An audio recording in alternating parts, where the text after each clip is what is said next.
Muy buenos días, mi nombre es Tania Denise Hernández y les voy a hablar acerca de la división macroscópica del sistema nervioso.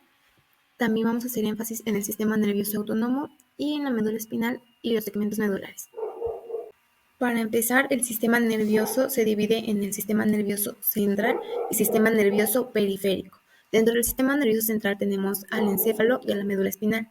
Y dentro del sistema nervioso periférico tenemos al sistema nervioso somático y al sistema nervioso autónomo. El sistema nervioso autónomo a su vez se divide en el sistema nervioso simpático y parasimpático. Dentro del sistema nervioso se distinguen dos partes, el sistema nervioso central y el sistema nervioso periférico. El procesamiento más complejo y las funciones de coordinación se llevan a cabo en el sistema nervioso central, que está conectado con cada uno de los rincones de nuestro cuerpo a través del sistema nervioso periférico, en una comunicación de ida y vuelta. El encéfalo también tiene varias partes y entre las principales tenemos al cerebro, que se encarga del pensamiento, cognición y razonamiento, controla funciones motoras voluntarias, también lleva a cabo el procesamiento de los sentidos como la visión, el oído y el tacto y regula algunas emociones y la personalidad. El cerebelo se encarga de la coordinación de movimientos y equilibrio y también del control de la postura. También está el tronco encefálico, que regula funciones vitales como la respiración, el ritmo cardíaco y la presión arterial. Y también controla reflejos básicos, como sería la deglución y la tos. En cuarto lugar está el hipotálamo, que regula el sistema endocrino y del hambre y la sed, controla la temperatura corporal y participa en respuestas emocionales y sexuales. Después está el tálamo. Este actúa como una estación de relevo para las señales sensoriales que entran antes de enviarlas al cerebro para que las procese. Y finalmente tenemos al hipocampo, que es importante para la formación de la memoria a largo plazo. El sistema nervioso periférico está compuesto por nervios y ganglios que conectan el sistema nervioso central con el resto del cuerpo y desempeña un papel fundamental en la comunicación entre el cerebro y los órganos, también con los músculos y los tejidos periféricos. El sistema nervioso periférico, que se enfoca en la parte somática, está formado por 12 pares de nervios craneales que salen por los agujeros del cráneo y también tiene 31 pares de nervios raquídeos que salen por los agujeros de la columna. Estos nervios somáticos conducen al sistema nervioso central información que proviene de algunos órganos sensoriales que están especializados como los ojos, el oído, el gusto, el olfato. Estos órganos son de la piel, también de músculos, tendones, huesos y articulaciones. El sistema nervioso autónomo posee nervios y ganglios, de los cuales hablaremos más adelante, y los utiliza para controlar la actividad contráctil, cardíaca y respiratoria, la musculatura lisa del intestino, vasos y pelos y la actividad de las glándulas de secreción externa. Trabaja con el sistema endocrino en el mantenimiento de la homeostasis, que es un ambiente interno estable. En general, el sistema nervioso autónomo es el encargado de controlar el correcto funcionamiento visceral inconsciente, ya que controla la musculatura lisa de las vísceras y de diversos órganos como el corazón o los pulmones. También participa en la síntesis y la expulsión de la mayor parte de secreciones hacia el exterior del cuerpo y parte de las endócrinas. Y también participa en procesos metabólicos y en los reflejos. Algunos órganos y sistemas en los cuales tiene participación son los siguientes. Número 1, la visión, ya que rige la apertura de la pupila y la capacidad de enfocar la mirada, conectando con los músculos del iris y del conjunto del ojo. Después está el corazón y vasos sanguíneos, ya que el latido del corazón y la presión sanguínea son elementos fundamentales para el ser humano que se rigen de forma inconsciente. De esta manera, el sistema nervioso autónomo nos mantiene con vida segundo a segundo.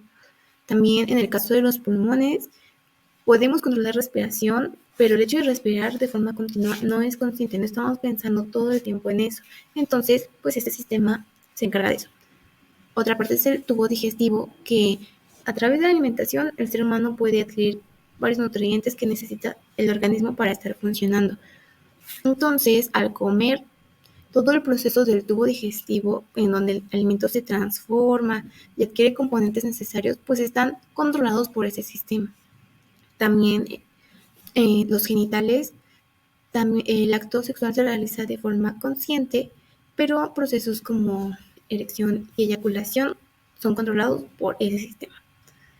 y también la secreción de enzimas y de residuos como las lágrimas, el sudor, la orina y las heces son sustancias que el organismo expulsa y su secreción y expulsión se debe o puede alterarse en parte debido al funcionamiento del sistema nervioso autónomo.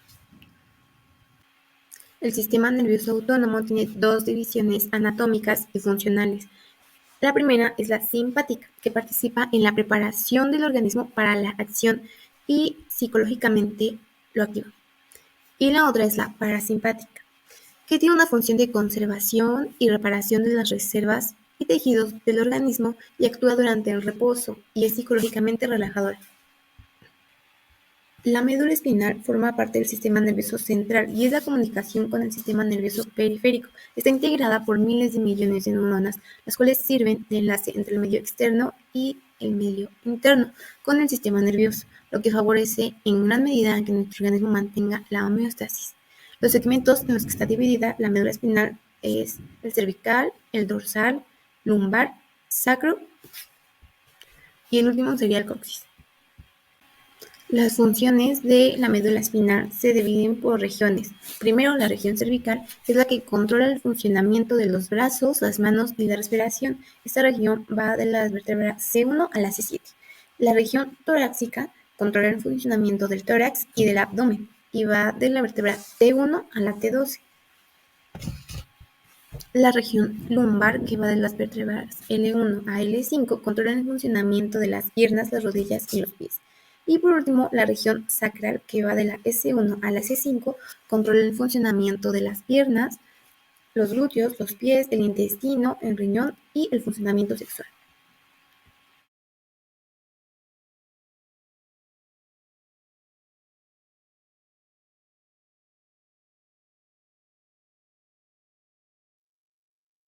Buen día a todos, mi nombre es Ana Leslie Hernández Ortega y para esta exposición de la división del sistema nervioso central yo voy a tocar tres puntos diferentes que son el tallo cerebral, el diencéfalo y los ganglios basales.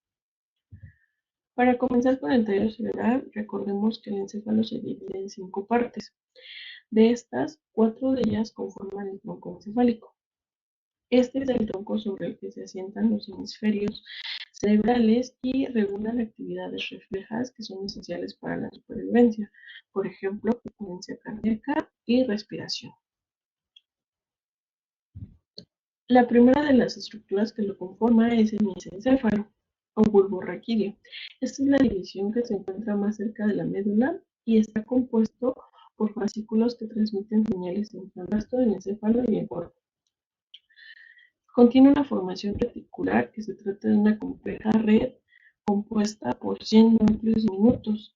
Este ocupa la mayor parte central del tronco y se le llama así porque parece una red. Esta estructura controla las funciones esenciales para la vida, incluyendo respiración, ritmo cardíaco y presión sanguínea.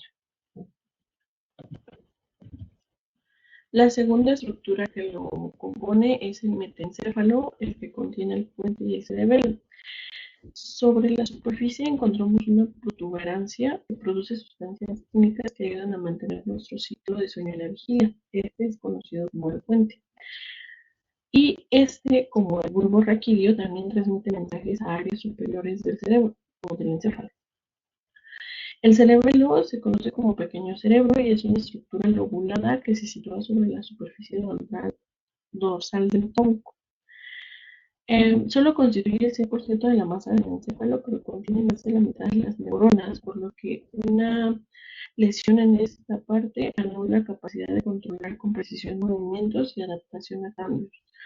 Es una estructura sensitivo-motriz y investigaciones recientes también indican que puede involucrarse en procesos psicológicos como el control emocional, la atención, la memoria y coordinación de información sensorial.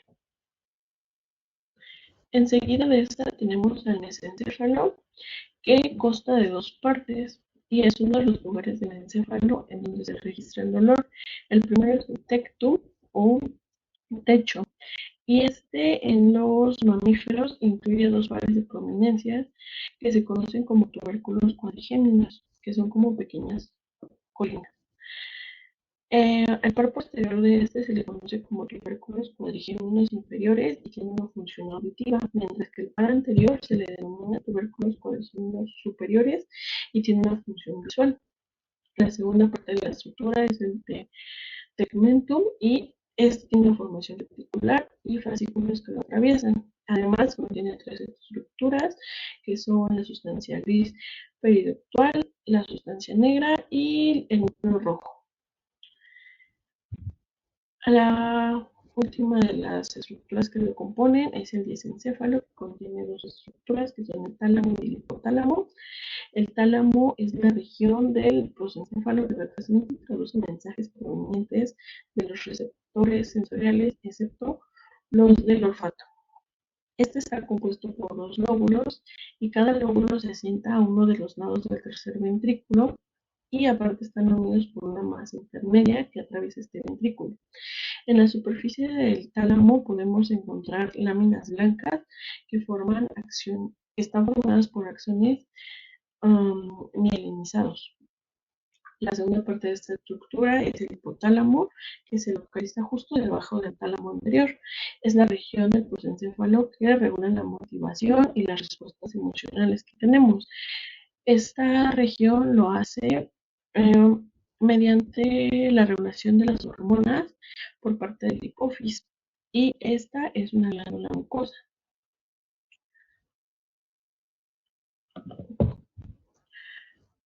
Por último tenemos a los ganglios basales que componen un conjunto heterogéneo de núcleos interconectados. Estos realizan una labor de modulación y forman parte de bucles neutrales que reciben un input cortical de diversas regiones corticales y estas lo transmiten a través del tálamo a diversas regiones de la corteza motora.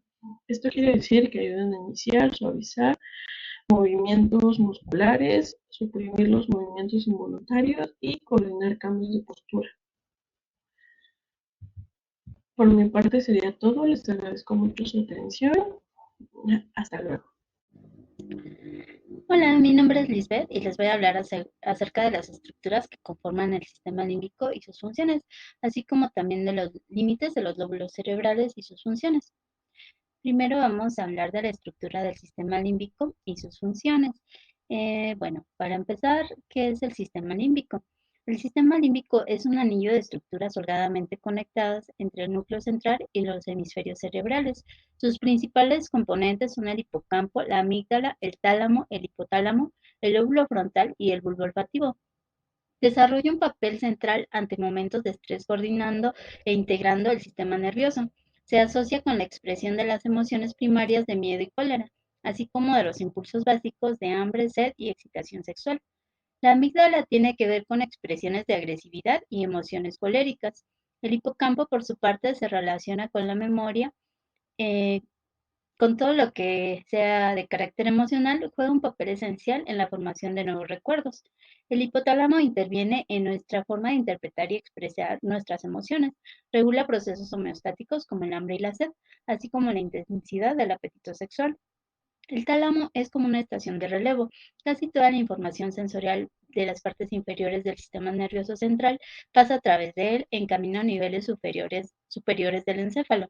Él es quien integra y da forma a estas señales entrantes. El bulbo olfatorio capta y procesa la información proveniente de los receptores odoríferos situados en la mucosa nasal. Tras ser procesada en los glomérulos del bulbo, la información será transmitida a través de las células mitrales a diferentes regiones cerebrales como el córtex olfativo primario o secundario y la corteza orbitofrontal, la amígdala y el hipocampo. El lóbulo frontal se encarga de la concentración del control emocional y temperamento, de la proyección motora y áreas de asociación, también de la solución de problemas complejos y de algunas áreas de la personalidad.